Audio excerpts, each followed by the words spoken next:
Escuelas Normales Colombianas, 200 años en la formación de maestros. Las escuelas normales en Colombia son las instituciones de formación de maestros de mayor arraigo histórico en el país. Su existencia ha estado unida a los saberes, a las disciplinas y a las prácticas dirigidas a la formación del maestro y a la enseñanza en especial, a aquella orientada a los primeros grados del sistema educativo. Su historia ha estado fuertemente relacionada con los avatares que ha cruzado a la pedagogía en el país.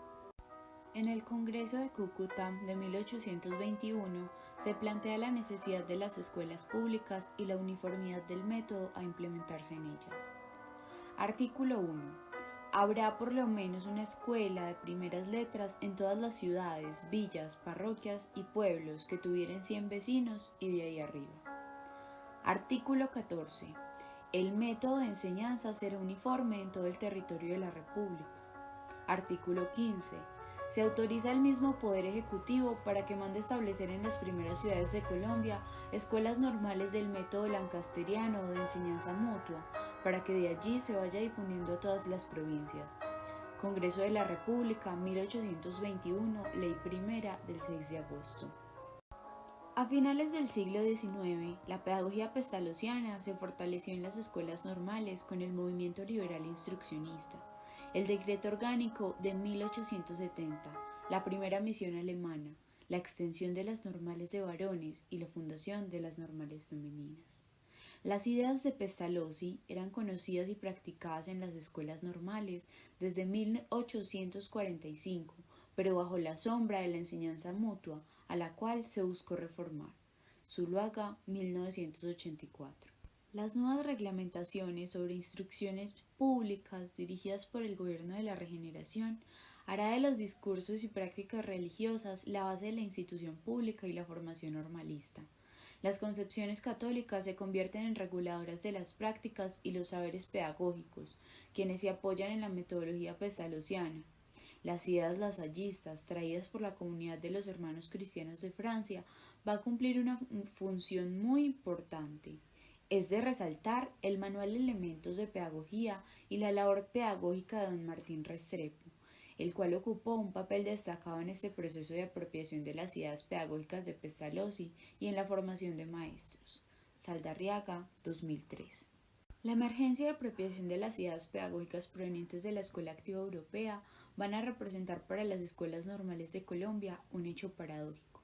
En primer lugar, las ideas de Montessori, de Crowley y John Dewey principalmente van a ser la base con la cual los intelectuales y el Estado de las primeras décadas del siglo XX intentaron modernizar la escuela y la formación de maestros.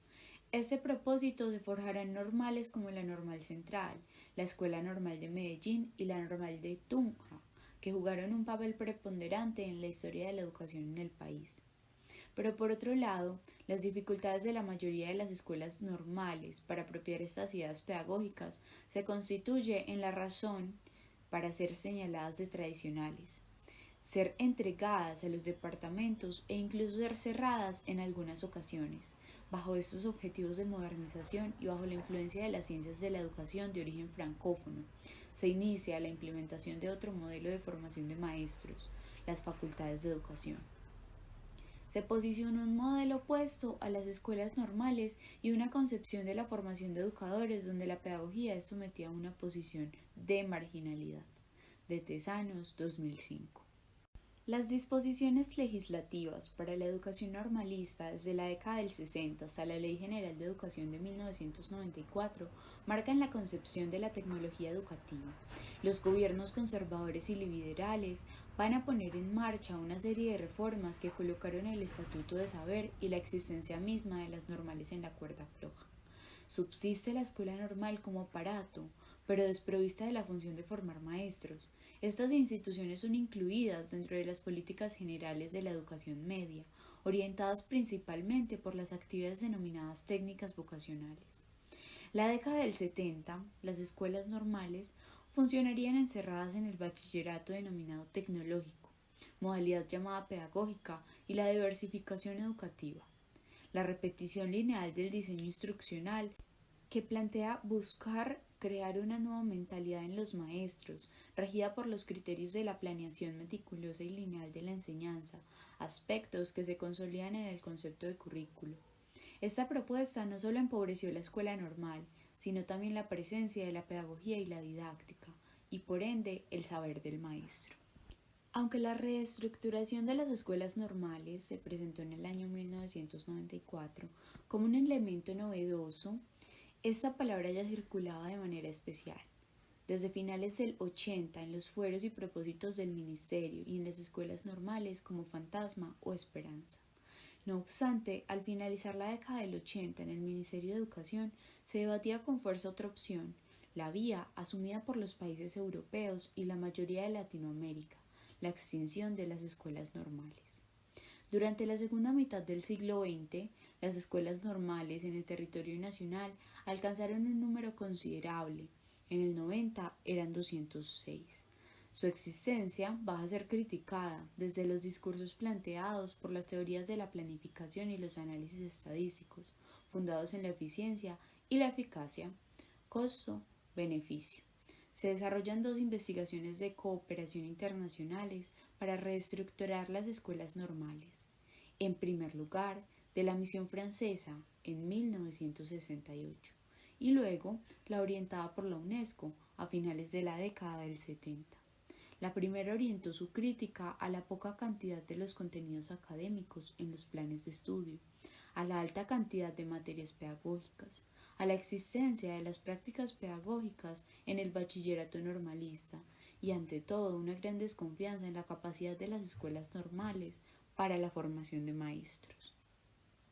La segunda cuestionaba el alto número de normales en el país y la necesidad de clasificarlas desde parámetros cuantitativos para determinar su calidad. En las escuelas normales se venían gestando procesos de reflexión social y pedagógica generados a partir del contacto sistemático e investigativo con las comunidades, con la realidad social de las familias y con los niños.